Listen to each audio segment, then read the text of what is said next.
Hello and welcome to Civil War Weekly, the podcast that answers the question, what happened this week in the American Civil War? I'm your host, Tim Patrick, and this is episode 44, January 17th to January 23rd, 1862. Last week, we talked about James Garfield and his successful action at Middle Creek, defending eastern Kentucky from invasion by Confederate forces under Humphrey Marshall. We also talked about the death of Samuel Colt and gave a better introduction to the new Secretary of War, Edwin Stanton. Before we get going into this week, I do want to mention that we have a new Patreon episode posted. We did a memoir review. This one's all for the Union by Elisha Hunt Rhodes. So if that's something that interests you, make sure to check out the Patreon feed. In the description, there is a link to the Patreon. And for essentially any kind of donation, you can unlock a extra episode per month. So make sure to take advantage of that. And obviously, the support for the show would be greatly appreciated. This week, we will pop back into Kentucky and fight the Battle of Mill Springs, which is classified under another of those battles you may not have heard of, but in fact is very important to the events that will unfurl in early 1862. I want to talk about what is going on out in the far west as well, so that we can properly set up the campaign for the New Mexico Territory, which is coming right around the corner here. In January of 1862, we have more action in Kentucky that will seal the area for the Union. We need to understand the strategic situation in Kentucky in order to fully grasp the Battle of Mill Springs, which is also called the Battle of Logan's Crossroads. So remember, Albert Sidney Johnston is the overall commander of troops in this area. In fact, he's covering probably way too much ground, and we will get into that as 1862 starts to kind of play itself out here. But he is the overall commander in the West, and we can set up the disposition of his troops here. In the western part of Tennessee, there sat Leonidas Polk, who we talked about with Columbus in the Battle of Belmont, which welcomed Grant into combat experience for the war. Forts Henry and Donelson were on the Cumberland and Tennessee rivers. Those forts are going to control both of the approaches into the central part of the state. We also have a base of operations at Bowling Green, Kentucky, which is in the central portion of that state. There are going to be 5,000 men under Simon Bolivar Buckner stationed there. In the eastern part of the state of Kentucky, controlling the Cumberland Gap, we're going to have the previously mentioned Felix Zollicoffer. So remember, Zollicoffer is the commanding officer at the Battle of Camp Wildcat. His overall commander was George B. Crittenden, and if you are saying that the last name sounds familiar, it definitely should, because we introduced his brother not too long ago fighting for the Union side. His father is also the author of the last-ditch effort to find a compromise and actually avoid the Civil War entirely as well. George had served in the Mexican-American War and on the frontier before the outbreak of hostilities. He is actually going to resign his commission in 1862 and serve unofficially on staffs in the western portion of Virginia. Overall, his forces number probably around the same 5,000, if not more toward 6,000 men. The Cumberland Gap was important to secure as it did lead into eastern Tennessee, which remember is pro-Union. Abraham Lincoln would put a lot of emphasis on making sure that these individuals who are still supporting the federal government are protected. And obviously, the state of Tennessee wants to make sure that it stays in Confederate hands. So if you were to look at the Confederate positions from a bird's eye view, they would loosely be laid out all over the southern portion of the Bluegrass State. So still hanging on to a foothold there.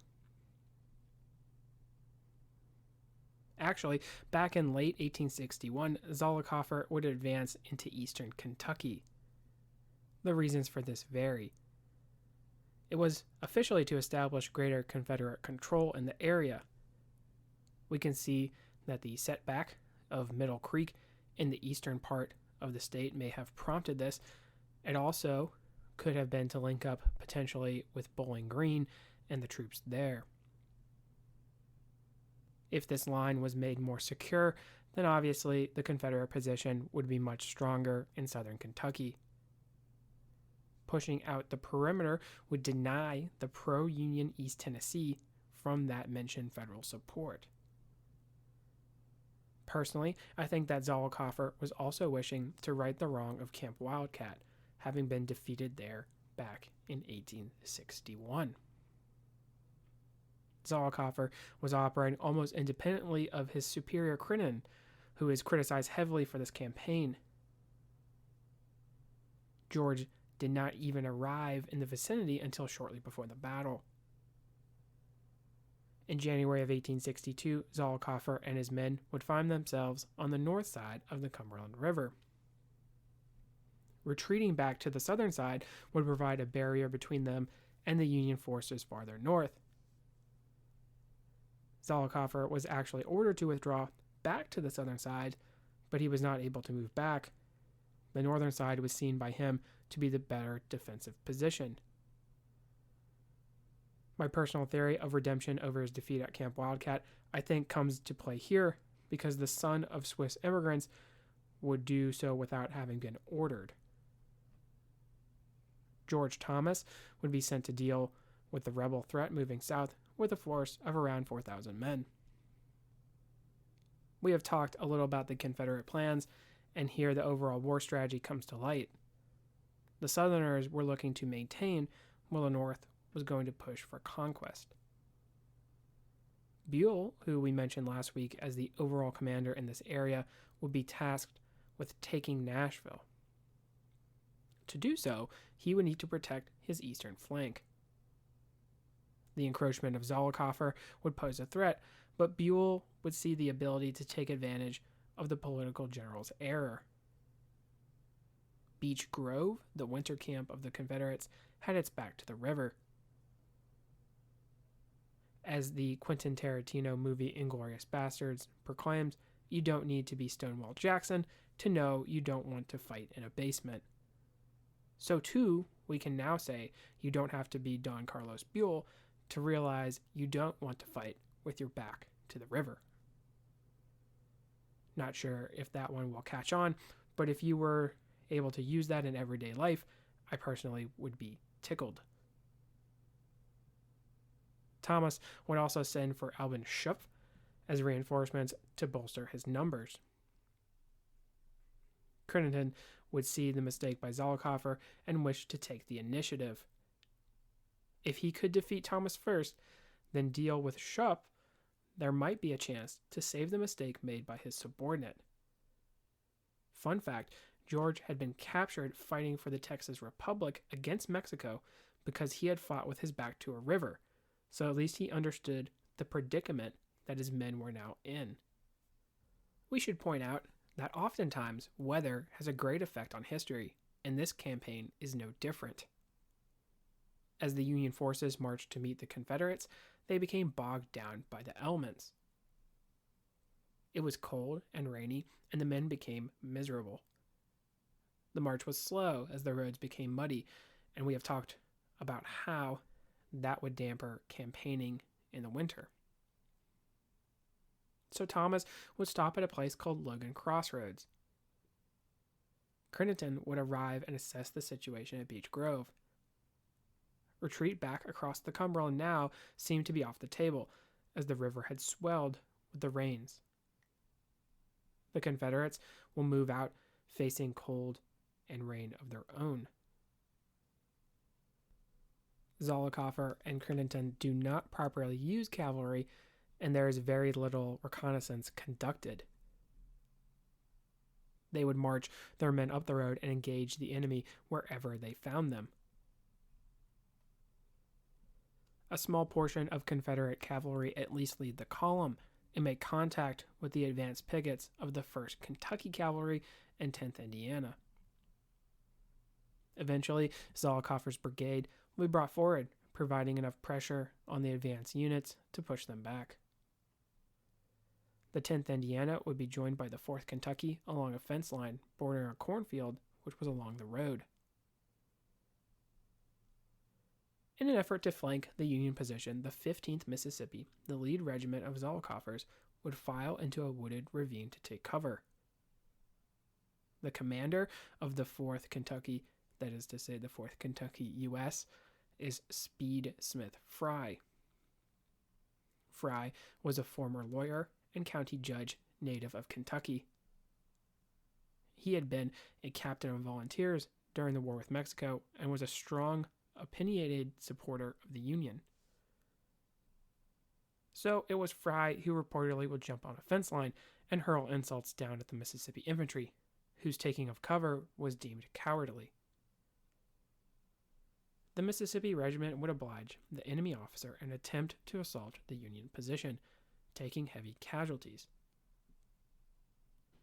We should point out that the story is much the same for the Confederacy here, as it has been for many of the battles out west. They were inexperienced and armed poorly. Many of them actually carried obsolete flintlock muskets. Now, if you will remember back when we talked about armaments of the war, you will hopefully remember that a flintlock musket needs to have powder poured into a pan. Well, the problem with that is that if it's wet, then it's not going to work. There are claims by Confederate officers that only a fraction of their soldiers were actually able to fire their weapons. Many were discarded or broken on trees out of frustration. Additionally, they would be firing buck and ball, which, if you recall us talking about, this means their effective range is greatly decreased as compared to the rifled weapons the Federals were able to use. The flip side of that is that you're essentially firing a smaller shotgun, so if you get into closer range, the results could be deadly, and there are certain battles later in the war where we will see the results. Now, as the Mississippi infantry, supported by a Tennessee regiment from Zollicoffer's brigade, traded fire with the Federals, Zollicoffer himself rode forward and discovered a problem. The battlefield was already shrouded with fog, so now, with the added smoke from the black powder weapons, it became tough to see. In an almost comical scenario, the Confederates were given a password of Kentucky to use in poor visibility. When they advanced toward the Union lines, they called out where they were from, and the 4th U.S. Kentucky Infantry responded Kentucky. After the Confederates let loose their banner and received fire from the supposed friendly regiment, they realized their mistake. The Confederates are divided at this point. A gap has formed in Zollicoffer's lines, which leaves his infantry exposed to potential counterattack. The general would ride forward and reconnoiter for himself the situation. Zollicoffer was reportedly nearsighted and wearing a white overcoat covering his uniform. Speed Smith Fry also rode to his flank for the same purpose and encountered the enemy general. Both believed the other to be a fellow officer. Zollicoffer reportedly called out, concerned that his men were receiving friendly fire. An aide to the general would realize the mistake and ride out to discharge his pistol at Fry, who, along with some of his men, returned fire on the two mounted officers, killing them both. I've seen that Fry personally was the one to shoot Zollicoffer with his pistol. The general's remains would be sent back to Nashville for burial, as opposed to the other rebel dead who were interred in mass graves on the battlefield. Despite the loss of Zollicoffer, the rebels brought up the other regiments for support. So too did the Union Army, who especially were able to bring more firepower on the enemy with the addition of an Ohio battery. 2 regiments from Tennessee on the Union side would even join the fight. Charges on the Federal position would fail. Thomas would understand that the rebel line was faltering and order a general advance of his regiments. The 9th Ohio would fix bayonets and charge the Confederate left, causing a more panicked retreat amongst the enemy. Now, the 9th is one of my favorite Western regiments, being made up of German immigrants from Cincinnati. Many of these men had been veterans from the wars and revolutions in Europe, making them a formidable opponent even early in the war. A brief stand would see some pressure taken off the Southerners, but they would be forced back to the fortified camp at Beech Grove. Thomas would pursue and bombard the position to force the Confederates to withdraw. They would do so in the night, leaving behind their artillery and supplies. Crittenden, it should be noted, was accused of being drunk during the engagement and seals his professional fate in the rebel army. Overall, there were about 1,000 casualties between the two sides. Accounts of civilians having to exert much force in removing the frozen bodies from the ground brings forward the harsh realities of combat. In total, the Union had lost 30 battlefield fatalities and 200 wounded. The Confederates were at a total of maybe 500 casualties. The ramifications of Mill Springs, or Fishing Creek, or Logan's Crossroads would loom large. The Confederates essentially were forced to abandon the line they had formed in southern Kentucky. Eventually, Bowling Green would be evacuated and Nashville given up. Shiloh, in some ways, is an attempt to gain back the lost territory, but we are not quite there yet. Let's start off with a review of the situation as we left it out west. So John Baylor had invaded New Mexico and claimed territory for the Confederacy. The Texans would defeat a unit of Federals and secure the southern portions of modern-day New Mexico and Arizona. Baylor, in the process, would appoint himself the governor of the territory. Arizona coming into the fold of the Confederacy was not exactly surprising. There had already been a movement to create 2 states out of the New Mexican territory by those who were more sympathetic to the Southern cause. These individuals would align better with the South. The final straw was the cutting of the overland mail route and actions conducted by raiding Apaches. As mentioned, the Apache threat would receive action by both Union and Confederate forces during the conflict, making this section known as the Three-Cornered War. It is this week, in January of 1862, that Confederate Arizona was officially established and recognized. Now you remember Henry Hopkins Sibley? Well, Sibley will convince Jefferson Davis that he will be able to essentially conduct a self-sustaining campaign. It is important to point out that Davis personally authorizes Sibley to conduct this campaign, perhaps foreboding to the overall outcome without multiple eyes on this plan. Sibley was a functional alcoholic and prone to outbursts of rage. He very much will overestimate the supply situation in the newly acquired territory, and the amount of support those already living in the area would show the southern states.